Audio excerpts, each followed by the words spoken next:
Epione pain management and regenerative centre. ఇక మీ నొప్పులు శాశ్వతం కావు. తెలంగాణ శాసనమండలి చైర్మన్ గారు గుత్తా సుఖేందర్ రెడ్డి గారు కొన్ని కామెంట్స్ చేసినారని చెప్పి మీరు అంటున్నారు. మరి నేను ఈ విషయాలను అయితే మొత్తం చూడలేదు, తెలుసుకోలేదు. అసలు మీరు చెప్పిన దాన్ని బట్టి వారు ఏదో కొన్ని కామెంట్స్ చేసినారంటున్నారు. మరి వారు సీనియర్ నాయకులు, రాజకీయాల్లో తలపండిన వారు, చాలా అనుభవాలు ఉన్నాయి. వాస్తవంగా నాపైనే వ్యక్తిగతమైన కామెంట్ చేసినట్టుగా ఇక్కడ నాకు కనపడలేదు. మీరు అంటున్నారు కానీ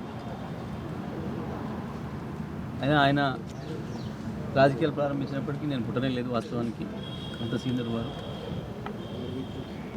సరే, వారి యొక్క అనుభవాన్ని ప్రభుత్వంలో వినియోగించుకోవాలి అనే ఉద్దేశంతోనే కేసీఆర్ గారు వారికి ఇది రాష్ట్రంలో సీఎం తర్వాత అత్యంత గౌరవనీయమైన, అత్యంత పెద్ద ప్రోటోకాల్ ఉన్న అవకాశాన్ని కూడా వారికే ఇచ్చిండ్రు.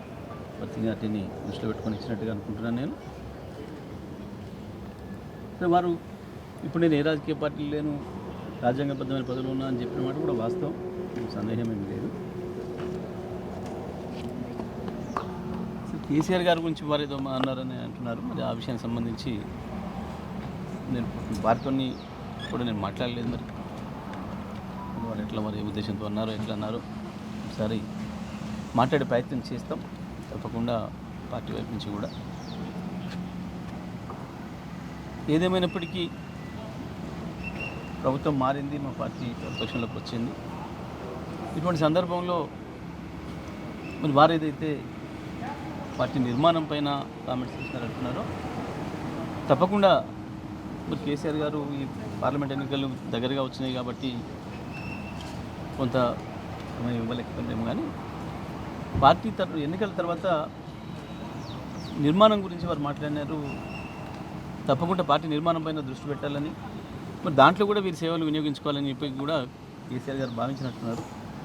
మరి తప్పకుండా ఈ ఎన్నికల తర్వాత వారి సేవలను కూడా పార్టీ నిర్మాణంలో, ఎందుకంటే నిర్మాణం గురించి వారికి బాగా తెలుసు. ఇది చాలా అనుభవాలు ఉన్నాయి. ఈ రాష్ట్రంలో ఏ పార్టీ నిర్మాణం ఎట్లా ఉందనే విషయంలో వారికి ఉన్న అనుభవాన్ని మొత్తం తీసుకొని బీఆర్ఎస్ పార్టీ నిర్మాణానికి కూడా ప్రయత్నం చేయాలని చెప్పి కేసీఆర్ గారు భావించారు. తప్పకుండా మేము వారితో మాట్లాడే ప్రయత్నం చేస్తాం. అయితే దీంట్లో మీరు మీడియా మిత్రులు అంటున్నట్టుగా పెద్ద సంచలనాలు ఏం లేవు. దీంట్లో మీరు వారు రాజ్యాంగబద్ధమైన పదవిలో ఉన్న మాట చెప్పినారు, వాస్తవం. దాంట్లో సంచలనం ఉంది. దాంట్లో సమయానికి సంబంధించి మరి వీరు అడిగిన విషయం కేసీఆర్ గారు చేరిందా లేదా, మరి ఎందువల్ల సమయం దొరకలేకపోయిందనే విషయం మాట్లాడతాం వారితో. పెద్దగా దీనికి అంత పెద్ద రాజకీయ ప్రాధాన్యత ఉందని నేను అనుకోవడం లేదు. బీఆర్ఎస్ పార్టీ మీరంతా ఓడిపోయినా కూడా ఇంకా ఆకాశంలో ఉన్నది, భూమి మీద నడుస్తలేదు. భూమి మీదకి వస్తుంది అన్నీ తెలుసు. తప్పకుండా వారు ఓడి అట్లా భూమి మీద నడవాలనే విషయం చెప్తే వారు చెప్పిన దాంట్లో నడుస్తారు. మామూలు మళ్ళీ గెలిచే ఉపాయం మీద వారు చెప్పేది. తప్పకుండా వారు మళ్ళీ గెలవడానికి ఈ పార్టీకి వారు ఇచ్చే సలహాలని తప్పకుండా తీసుకుంటాం. వారు చెప్పిన పద్ధతిలో నిర్మాణాన్ని కూడా చేయడానికి ప్రయత్నం చేద్దాం. మంచిదే, వారు చెప్పింది మంచి అయినప్పుడు మంచిగా తీసుకోవాల్సిందే, తప్పకుండా తీసుకుంటాం. అంటే ఎన్నికల తర్వాత రాజ్యాంగ పదవిలో ఉన్నారు అని చెప్తున్నారు. అంటే పార్టీ నిర్మాణంలో వాడుకుంటున్నారు, సలహాలు తీసుకుంటానికి తప్పేం లేదు కదా. వారు ఆ పదవిలో ఉండి కూడా సలహాలు ఇవ్వచ్చు నిర్మాణానికి కదా.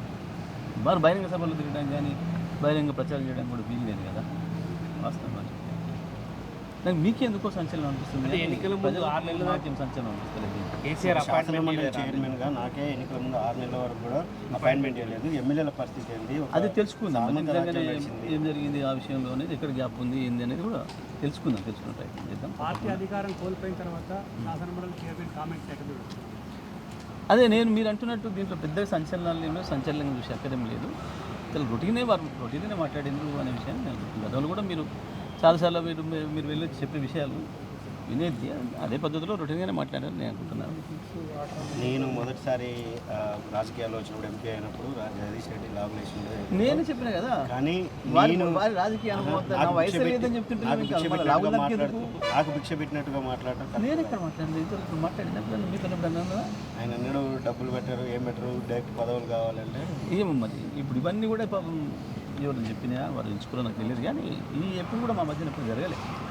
వారంటే మాకు ఎప్పుడైనా మొదటి నుంచి గౌరవం ఉంది. కేసీఆర్ గౌరవించిన వాళ్ళని ఎవరైనా నేను గౌరవించినాను బ్రహ్మాండంగా, అందులో సందేహం లేదు. మాకు ఇప్పుడు ఎటువంటి గ్యాప్ లేకుండే మా మధ్యలో. కేసీఆర్ నల్గొండ మీటింగ్ సందర్భంగా ఇంట్లో భోజనాలు పెడితే జిల్లా నేతలే ఇంటికి రాలేదు. అట్లాంటి వాళ్ళని నమ్మి ఎట్లా పోటీ చేయాలి? ఈ పోటీ విషయానికి నేను ఇప్పుడు మాట్లాడదలుచుకోలేదు. పోటీకి సంబంధించిన విషయాలు ఇప్పుడు మాట్లాడదలుచుకోలేదు. మీరు వారితో మాట్లాడి మిగతా విషయాలు క్లారిటీ పని వస్తేనే మిగతా విషయాలు ఏమైనా మాట్లాడతాం. కానీ పోటీలు, అభ్యర్థిత్వాలు ఆయన అంటే పార్టీ ఇవన్నీ నేను ఇప్పుడే మాట్లాడాను దానిపైన. ఆయన ఇంకా స్పష్టత రావాలి దానికి సంబంధించి. చైర్మన్ సికందర్ రెడ్డి పార్టీలకు దూరంగా ఉంటాడు, కొడుకు అమిత్ రెడ్డి కూడా పిలుస్తారు ఉన్నట్టల్లా ఈయన ప్రచారానికి వస్తానంటే ఎవరైనా పిలుస్తాం, వస్తే ఎవరైనా పార్టీ అందరిది వచ్చి భాగస్వాములు కావచ్చు.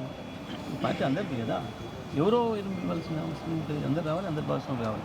వారంటే రాకూడదు, రాకూడదు కాబట్టి వారిని పిలవలేదు. కానీ తప్పకుండా వస్తానని వాళ్ళని ఇప్పటికైనా నాకు ఇంట్రెస్ట్ ఉంది అని అంటే తప్పకుండా, ఎప్పుడైనా ఒకసారి మాకు ఇంట్రెస్ట్ ఉంది వస్తానంటే తప్పకుండా ఇన్వాల్వ్ చేస్తాం, పిలుస్తాం.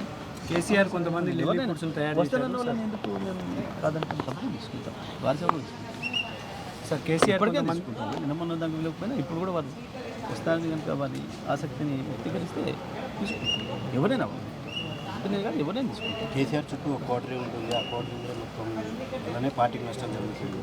మీరు ఈ విషయం ఎప్పుడు మరి చర్చకు రాలేదు, నా దృష్టికి అయితే రాలేదు. ఈ కోటరీ నా దృష్టికి అయితే రాలేదు. మరి సీనియర్ కాబట్టి వారు నాకంటే ఎక్కువ దూరదృష్టితోనే చూస్తున్నారని వారిని అడిగి తెలుసుకోవాల్సిన అవసరం లేదు. ఎందుకంటే మరి ఎవరో చెప్తే ఇప్పటికైనా మరి కేసీఆర్ గారు సలహా ఇచ్చి వారిని పక్కన పెట్టండి అయిపోతుంది.